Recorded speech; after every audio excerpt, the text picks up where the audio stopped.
Hi, my name's Mitch Cleary. I'm from Precision Consultancy, and we have a contract at the moment with the Office of the National Skills Standards Council to work on some professional development activities for RTOs and others in the implementation of the new standards for training packages. So to start talking about that, the first thing I want to say is don't confuse these standards with the standards for RTOs.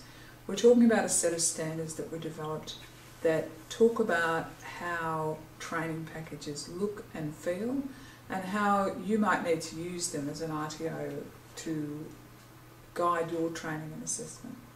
Okay, just to give some background to the standards, they were developed over a 2-year period in 2011 and 2012, but they came out of some previous work that had been done for the National Quality Council, a set of work called VET Products for 21st Century, which no doubt a number of you would have heard about.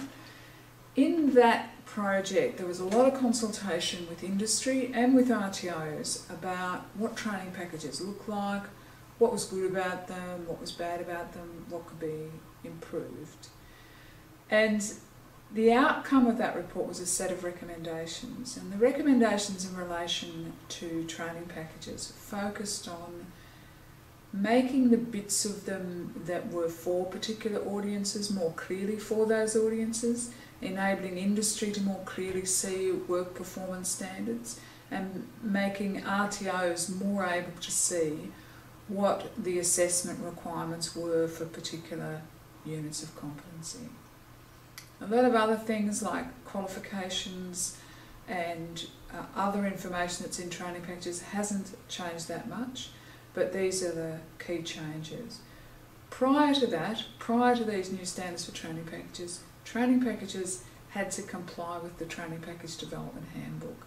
So when I talk about training packages as we go forward, you'll hear me talk about old training packages, which are those that were endorsed against the Training Package Development Handbook, and you'll hear me talk about new training packages where we've got units and assessment requirements that meet these new standards, that look different, have different templates, and hopefully are going to give RTOs a lot more information that'll make it easier for you to do your job.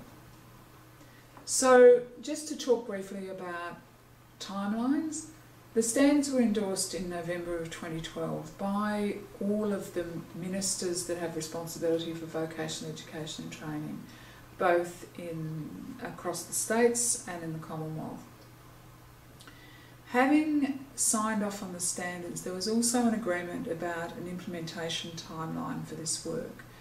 So training packages that are submitted to the National Skills Standards Council for endorsement in 2013 many of those will be endorsed against the rules and guidelines in the Training Package Development Handbook.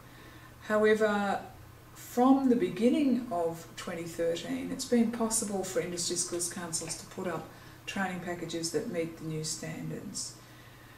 From the beginning of 2014, all training packages which are put up for endorsement, or components of training packages that are put up for endorsement to the National Skills Standards Council, must meet the new standards.